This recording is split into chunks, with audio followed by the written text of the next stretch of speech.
Hello दोस्तों, मेरा नाम है अखिल और आज की इस वीडियो में हम मेंसुरेशन से पार्ट 11 करेंगे। तो इसमें चतुर्भुज से रिलेटेड जितने भी क्वेश्चन बचे हुए थे वो सारे हम कवर करेंगे और चतुर्भुज के जितने भी टाइप और उनके फॉर्मूले हैं वो हम मेंसुरेशन के दूसरे पार्ट में कवर कर चुके हैं। तो अगर आपने वो वीडियो नहीं देखी तो मैं ऊपर आई बटन में लिंक दे दूँगा, वहाँ पर जाके आप उस वीडियो को देख सकते हैं। तो एक बार सारे फॉर्मूले दोबारा देख लीजिए। तो देखो, चतुर्भुज मैंने आपको 7 टाइप के बताए थे, जिसमें से पहला टाइप आता है वर्ग का। तो वर्ग की क्या क्या प्रॉपर्टीज़ या क्या क्या विशेषताएं होती हैं। देखो, वर्ग में जो सारी भुजाएं होती हैं सभी भुजाएं आपस में बराबर होती हैं। पहली प्रॉपर्टी तो ये मैंने बताई थी, ठीक है।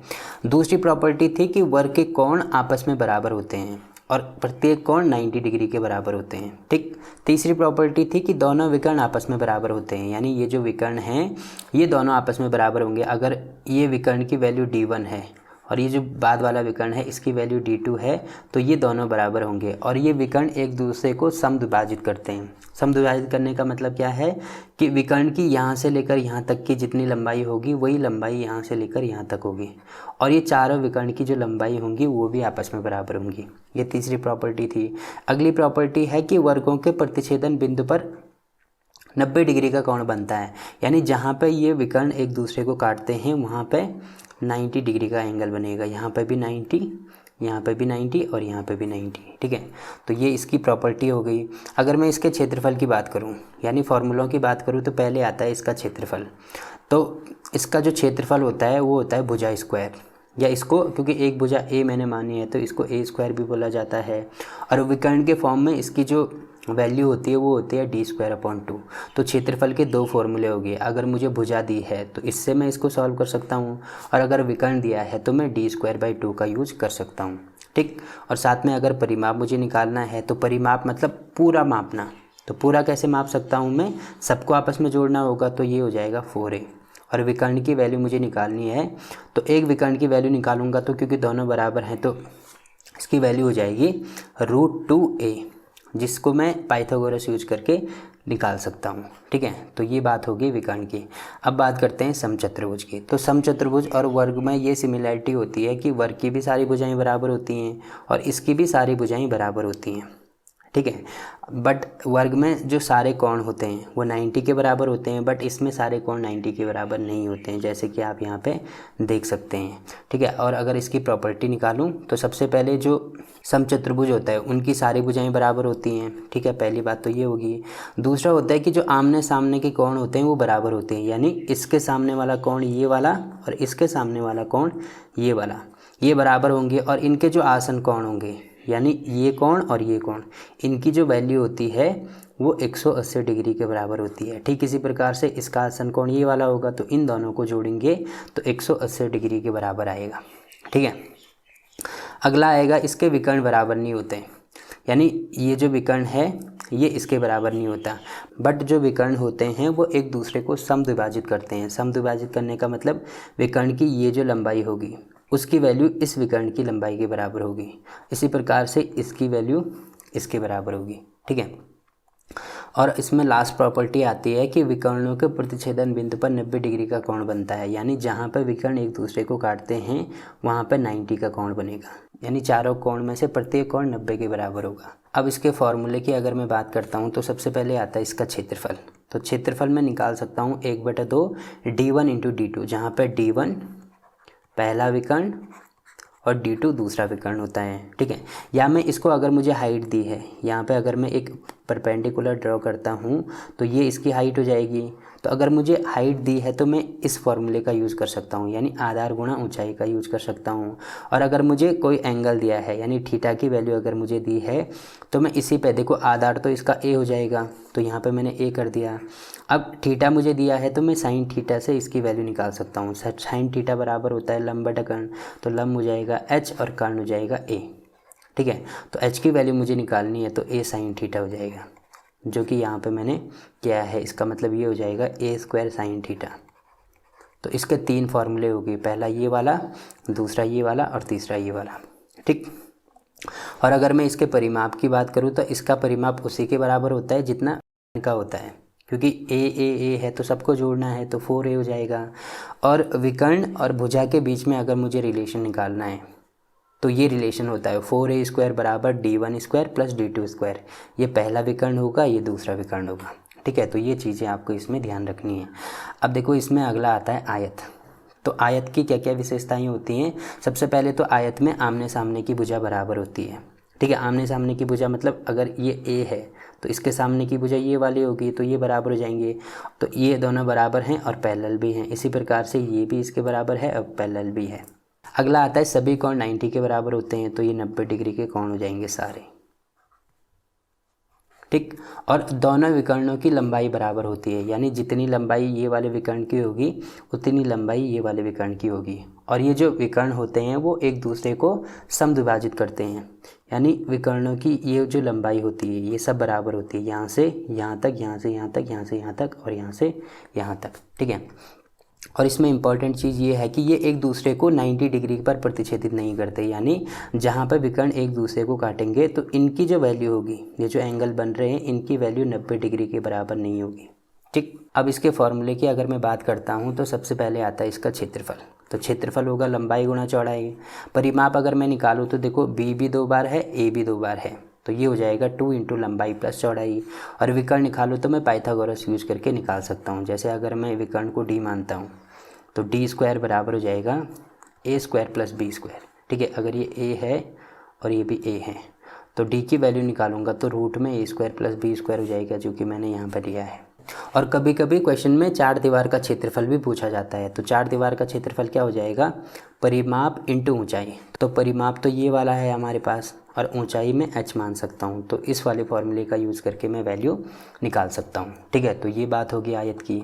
अब देखो इसमें अगला आता है समांतर चतुर्भुज। तो समांतर चतुर्भुज में क्या होता है कि आमने सामने की भुजा बराबर होती है।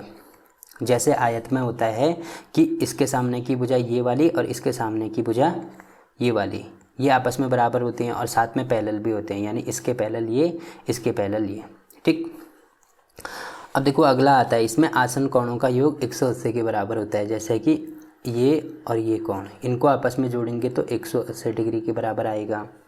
तो ये 2 चीज़ें इसमें ध्यान रखनी है। और कुछ और चीज़ें देखो इसमें क्या ध्यान रख सकते हैं कि ये जो विकर्ण होते हैं ये बराबर नहीं होते, यानी d1 और d2 की वैल्यू बराबर नहीं होते, बट विकर्ण एक दूसरे को समद्विभाजित करते हैं, यानी विकर्ण की इस लंबाई की वैल्यू इस लंबाई के बराबर होगी, इस लंबाई की वैल्यू इस लंबाई के बराबर होगी। ये आपको ध्यान रखना है, ठीक।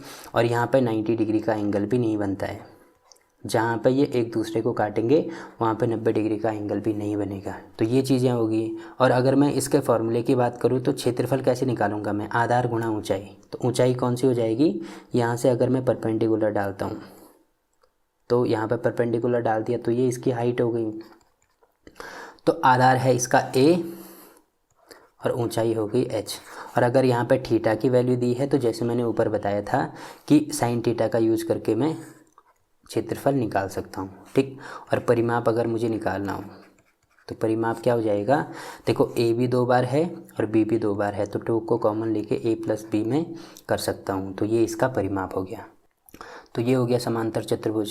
अगला आता है समलंब चतुर्भुज। तो देखो समलंब चतुर्भुज क्या होता है कि ऐसा चतुर्भुज जिसकी 2 भुजाएं, ये 2 जो भुजाएं हैं ये एक दूसरे के पैरेलल होती हैं।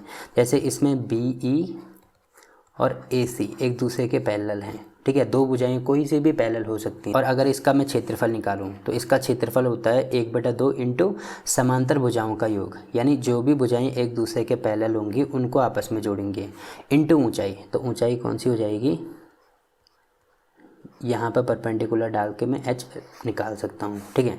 तो यहाँ पे हो जाएगा 1/2 इंटू समांतर भुजाओं का योग। देखो इसमें समांतर भुजा कौन सी है, एक है BE प्लस एक है AC, तो इनको जोड़ेंगे इंटू यहाँ पे मैं h कर दूंगा। तो ये हमने निकाल दिया। अगला आता है चक्रीय चतुर्भुज। तो चक्रीय चतुर्भुज की सबसे बड़ी पहचान ये है कि कोई वृत्त हमें दिया होगा और उसके अंदर कोई चतुर्भुज बना होगा, और चतुर्भुज का जो हर पॉइंट है, हर कोना है, हर शीर्ष है, वो वृत्त पर लाई करना चाहिए। और इसमें क्या होता है कि सामने के कोण, आमने सामने के कोण का योग 180 के बराबर होना चाहिए, और इसके सामने का कोण ये है तो इसकी वैल्यू भी 180 डिग्री के बराबर होनी चाहिए। और अगर इसका मैं क्षेत्रफल निकालूं तो क्षेत्रफल हम ऐसे निकाल सकते हैं कि s minus a, s minus b, s minus c into s minus d, इसके द्वारा मैं निकाल सकता हूँ, जहाँ पे s की वैल्यू होगी अर्ध परिमाप, यानी a plus b plus c plus d/2। अगर ये भुजा a है, ये b है, ये c है, ये d है, तो इसके द्वारा निकाल सकता हूँ। देखो ये जो फार्मूला है ये हीरोन्स फार्मूले के थोड़ा थोड़ा सिमिलर है, बट हीरोन्स फार्मूले में यहाँ पे स्टार्टिंग में s आता है, तो यहाँ पे s नहीं आएगा। तो ये हो गया चक्रीय चतुर्भुज। अब आता है काइट या पतंगाकार चतुर्भुज। तो जैसे इसके नाम ही से पता लग रहा है, ऐसा चतुर्भुज जो पतंग की आकृति का होगा। तो इसमें क्या होता है, इसकी प्रॉपर्टी ये है कि ये वाला जो कोण है ये इसके बराबर होता है, यानी DE बराबर होगा कोण E के, ठीक। और यहाँ पे क्या होता है, यहाँ पे 90 का एंगल बनता है। और अगर मुझे इसका क्षेत्रफल निकालना है तो ये क्षेत्रफल होता है 1/2 D1 × D2, जहाँ पर D1 पहला विकर्ण और D2 दूसरा विकर्ण हो जाएगा, ठीक। तो ये 7 टाइप के चतुर्भुज हो गए और उनके फॉर्मूले हो गए। तो अब हम स्टार्ट करते हैं आज का पहला क्वेश्चन। तो देखो इसमें पहला क्वेश्चन क्या दिया है, किसी समांतर चतुर्भुज की एक भुजा 18 सेंटीमीटर है तथा इस भुजा की विपरीत भुजा से दूरी 8 सेंटीमीटर है, तो समांतर चतुर्भुज का क्षेत्रफल क्या होगा, ये हमें निकालना है। तो देखो कोई समांतर चतुर्भुज मैंने बना दिया। समांतर चतुर्भुज का मतलब जिसकी आमने सामने की भुजा बराबर होगी, बट यहाँ पे जो एंगल होता है वो 90 के बराबर नहीं होता है। तो इसमें एक भुजा दी है 18 सेंटीमीटर है, तो ये 18 है, तो ये भी 18 हो जाएगी, ठीक। और आगे दिया है इस भुजा की, यानी जो 18 सेंटीमीटर हमें दी है, इस भुजा की विपरीत भुजा, तो इसकी विपरीत या इसके सामने वाली भुजा भी मैं कह सकता हूँ।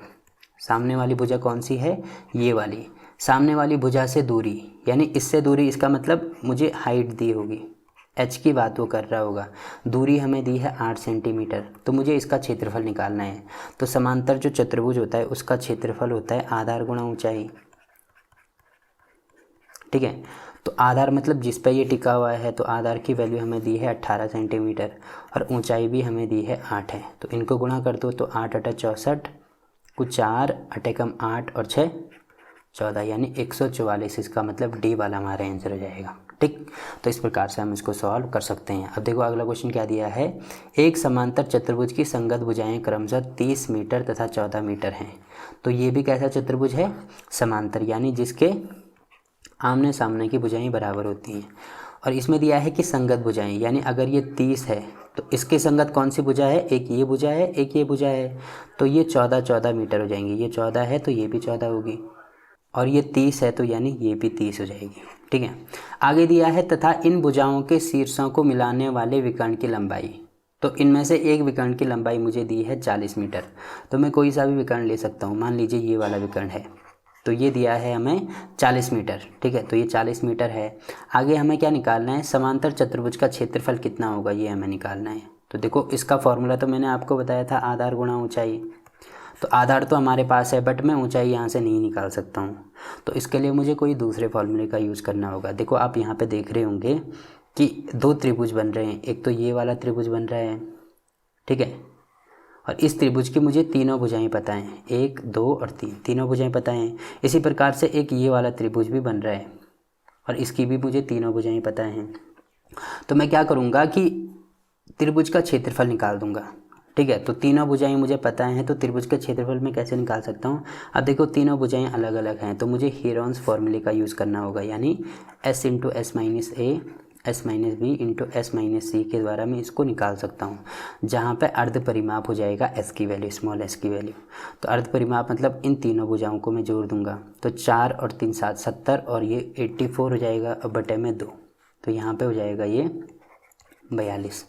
तो s की वैल्यू निकाल दी मैंने 42 × s - a, मान लीजिए पहली भुजा इसको मैं मान लेता हूँ, तो 42 में से 14 माइनस करेंगे तो ये हो जाएगा 28 इंटू, फिर दूसरी भुजा अगर ये है तो 42 में से 30 में माइनस करूँगा तो ये हो जाएगा 12 इंटू s - c, तो 40 और 42, यानी इसमें से ये माइनस करेंगे तो ये हो जाएगा 2, तो इसका रूट हो जाएगा। तो इसकी भुजा मैंने निकाल दी, और आप देख रहे होंगे कि जितनी भुजा इसकी है उतनी ही भुजा इसकी है, यानी अगर मैं एक का क्षेत्रफल निकालूँ तो दूसरे का क्षेत्रफल निकालने की आवश्यकता नहीं है। मैं क्या कर दूंगा, इसका दोगुना कर दूंगा, ठीक है, इसका दोगुना कर दूंगा तो पूरे चतुर्भुज का क्षेत्रफल निकल आएगा। तो देखो कितना हो जाएगा, यहाँ पे मैं इसको सॉल्व करूँगा तो देखो 42 को मैं लिख सकता हूँ 7 × 6, इसी प्रकार से 28 को लिख सकता हूँ 7 × 4, 12 को लिख सकता हूँ 3 × 4 इंटू 2 हो जाएगा, तो 7 2 बार है, इसको मैं बाहर निकाल सकता हूँ रूट के। इसी प्रकार से देखो 6 को लिख सकता हूँ 2 गुणा 3, तो 3 भी 2 बार है, तो इसको भी मैं बाहर ले लूँगा। 2 भी 2 बार आ गया, तो इसको भी मैं बाहर ले लूँगा। अब बचा कौन, ये 4 और ये 4, तो 4 भी 2 बार है, तो इसको भी बाहर ले लो। अब कितना हो जाएगा ये, 7 × 21 गुणा 4 दूनी 8 दूनी 16, तो 16 कम 16, 16 दूनी 32 और 1 33, यानी 336। इसका मतलब ए वाला हमारा आंसर हो जाएगा। ठीक, तो इस प्रकार से हम इसको भी सॉल्व कर सकते हैं। अब देखो अगला क्वेश्चन क्या दिया है, एक वर्ग तथा एक समचतुर्भुज एक ही आधार पर बने हैं। एक ही आधार का मतलब देखो, अगर वर्ग का आधार ये है तो समचतुर्भुज का आधार भी यही होगा। और वर्ग क्या होता है, जिसकी सारी भुजाएं बराबर होती हैं, तो ये ए है तो ये भी ए, ये भी ए और ये भी ए। और समचतुर्भुज में भी सारी भुजाएं बराबर होती हैं, तो ये ए, तो ये भी ए, ये भी ए और ये भी ए। तो देखो हमें क्या निकालना है, इनके क्षेत्रफलों का अनुपात क्या होगा। तो वर्ग का क्षेत्रफल तो होता है ए स्क्वायर, और जो समचतुर्भुज होता है उसका क्षेत्रफल एक तो हम डी की फॉर्म में निकाल सकते हैं, यानी विकर्ण की फॉर्म में निकाल सकते हैं, बट इसमें विकर्ण तो दिया नहीं है, तो मुझे भुजा के फॉर्म में ही निकालना होगा। तो मैं कैसे निकाल सकता हूँ, इसका अगला क्षेत्रफल होता है आधार गुणा ऊंचाई, तो ऊंचाई भी हमें नहीं दी है, तो मैं यहाँ पे h मान लेता हूँ, तो ये हो जाएगा a गुणा h। तो इनका अनुपात निकालना है, तो बीच में अनुपात का साइन लगा दो, तो इससे ये कैंसिल हो जाएगा, तो ये हो रहा है a अनुपात h। अब देखो h मैंने बोला था कि मैं साइन थीटा के फॉर्म में कन्वर्ट कर सकता हूँ, तो साइन थीटा बराबर होता है h/a, तो h की वैल्यू मैं निकाल सकता हूँ a साइन थीटा। तो यहाँ पे इससे ये कैंसिल हो जाएगा, तो 1 और यहाँ पे आ रहा है साइन थीटा। तो अब देखो ये कहाँ पे है, यहाँ पे भी नहीं है, यहाँ पे भी नहीं है। देखो ये आंसर में थोड़ा गलत दिया हुआ है, तो ये कोई भी आंसर मैच नहीं कर रहा है, यानी ये वाला हमारा आंसर हो जाएगा। ठीक है, इसको आप कर सकते हैं। वैसे ये वाला हमारा आंसर होना चाहिए, बट क्योंकि हमें थीटा भी नहीं दिया है, तो यही हमारा आंसर हो जाएगा। तो इस प्रकार से इसको भी सॉल्व कर सकते हैं। अब देखो अगला क्वेश्चन क्या दिया है, एक समचतुर्भुज का क्षेत्रफल 144 वर्ग सेंटीमीटर है। तो समचतुर्भुज मतलब जिसकी सारी भुजाएं बराबर हैं। तो क्षेत्रफल दिया है, तो क्षेत्रफल होता है 1/2 इंटू d1 इंटू d2। इसकी वैल्यू दी है 144 के बराबर। आगे दिया है इसके एक विकर्ण की लंबाई 18 सेंटीमीटर है, तो मान लीजिए इसकी जो लंबाई है वो 18 सेंटीमीटर है, तो दूसरे विकर्ण की लंबाई निकालनी है। तो इससे ये कैंसिल हो जाएगा, यहाँ पे होगा 9, 9 से काटेंगे 9 कम 9 और 9 छके 54, तो यहाँ पे d2 बराबर हो जाएगा 16। इसका मतलब सी वाला हमारा आंसर होगा। ठीक, तो अब देखो अगला क्वेश्चन क्या दिया है, एक समचतुर्भुज के एक विकर्ण की लंबाई दूसरे विकर्ण की लंबाई का 80% है। तो इसमें दिया है जो एक विकर्ण है, यानी d1 की जो वैल्यू है, दूसरा विकर्ण यानी दूसरे की वैल्यू का 80% है, तो मैं 80% कर दूंगा। तो इसकी वैल्यू इसके बराबर है, तो मैं इसको 20 से काटेंगे तो यहाँ पे होगा 4 और यहाँ पे होगा 5, तो 5 का गुणा यहाँ कर देंगे, तो यानी 5d1 बराबर हो जाएगा 4d2। तो यहाँ से मैं d1 और d2 का अनुपात या इसकी वैल्यू निकाल सकता हूँ। तो d1 इस पे जाएगा, यानी d1 होगा 4 और d2 होगा 5। ठीक, तो ये मैंने निकाल दिया। आगे हमें क्या दिया है कि इस चतुर्भुज का क्षेत्रफल, देखो चतुर्भुज का क्षेत्रफल यानी कौन सा चतुर्भुज है, समचतुर्भुज है, तो समचतुर्भुज का क्षेत्रफल होता है 1/2 इंटू, क्योंकि विकर्ण की फॉर्म में दिया है तो d1 इंटू d2। ठीक है, ये मैंने कर दिया। क्षेत्रफल बड़े विकर्ण के वर्ग के, देखो इसमें बड़ा कौन सा है, ये 5 वाला है, यानी d2 बड़ा होगा। बड़े विकर्ण का वर्ग, इसका वर्ग करना है, इसके वर्ग का कितना गुना होगा, तो हमें नहीं पता कितना गुना होगा, मान लीजिए x गुना होगा, यानी इसकी वैल्यू इसके बराबर होनी चाहिए।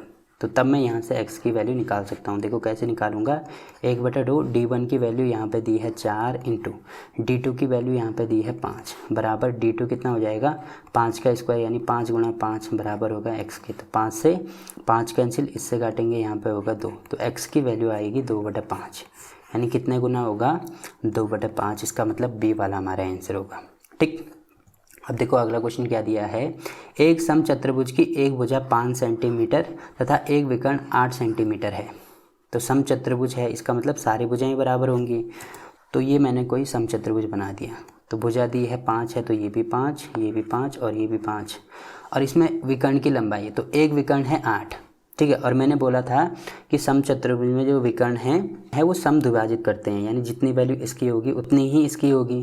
तो देखो टोटल 8 सेंटीमीटर है, तो टोटल यहाँ पे मैंने इसको 8 मान लिया, तो इसका आधा हो जाएगा, यानी ये होगी 4, ये होगी 4, तभी ये दोनों आपस में बराबर होंगी। तो मुझे इसका क्षेत्रफल निकालना है। तो क्षेत्रफल होता है 1/2 इंटू d1 इंटू d2।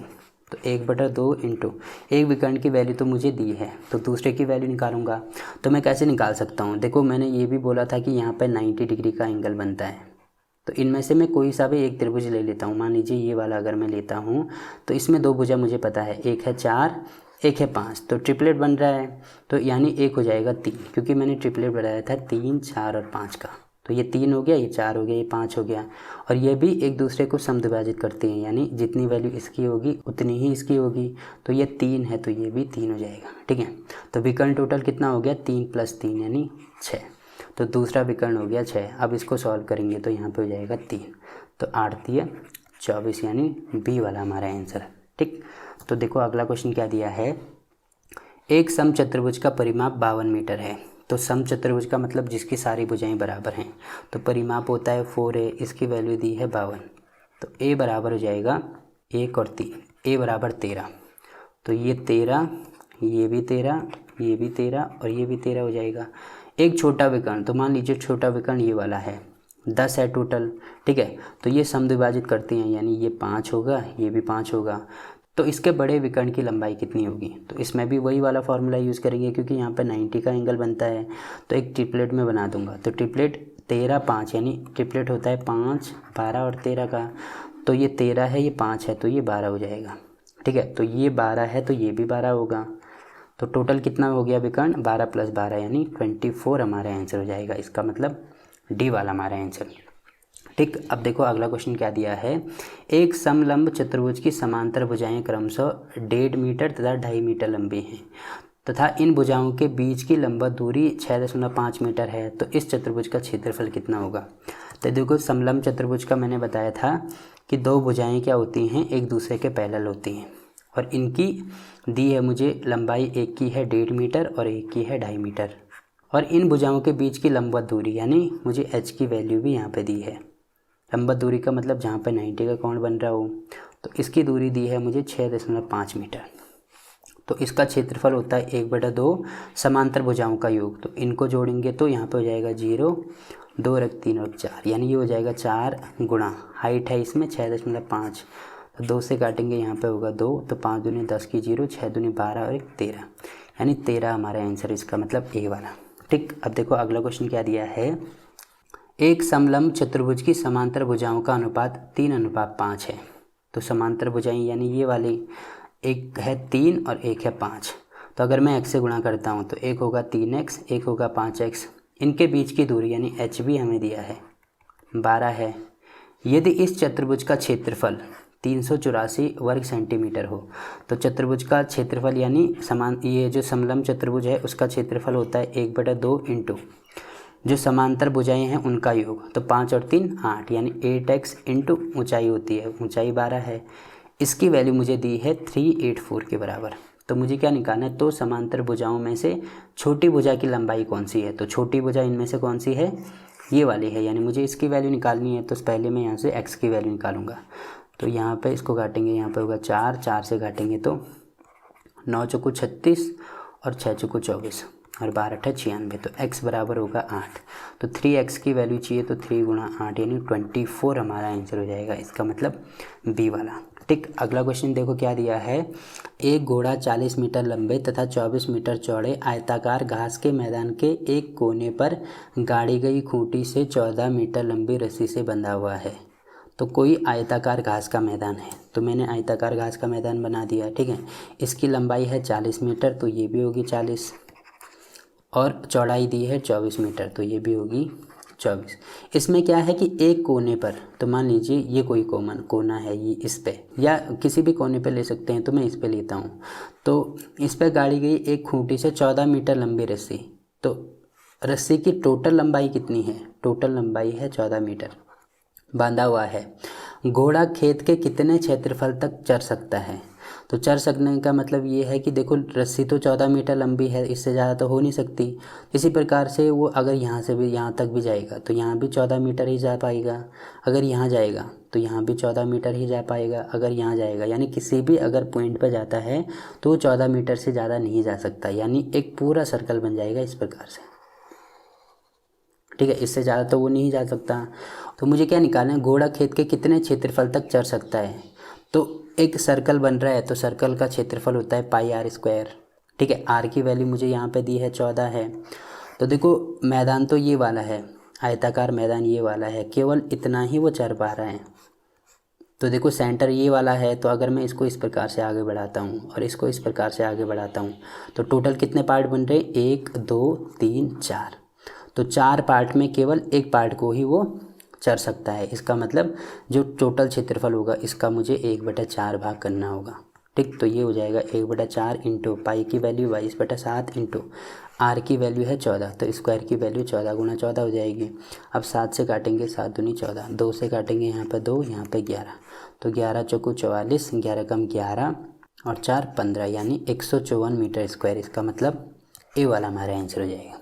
ठीक, तो इस प्रकार से हम इसको भी सॉल्व कर सकते हैं। अब देखो इसके जो 3 क्वेश्चन बचे, ये जो 3 क्वेश्चन हैं ये हम पिछली वाली वीडियो में कंप्लीट कर चुके हैं। तो इस प्रकार से मेंसुरेशन में 2D के जितने भी क्वेश्चन हैं वो सारे हमने कंप्लीट कर लिए हैं। तो अगर आपका कोई डाउट रहता है तो आप कमेंट करके पूछ सकते हैं। तो हम कल से अब 3D स्टार्ट करेंगे। ठीक है, तो वीडियो अच्छा लगा तो वीडियो को लाइक कीजिए, शेयर कीजिए अपने दोस्तों के साथ और चैनल को सब्सक्राइब करना ना भूलें। तो मिलते हैं आपसे एक नए चैप्टर में, तब तक के लिए बाय बाय।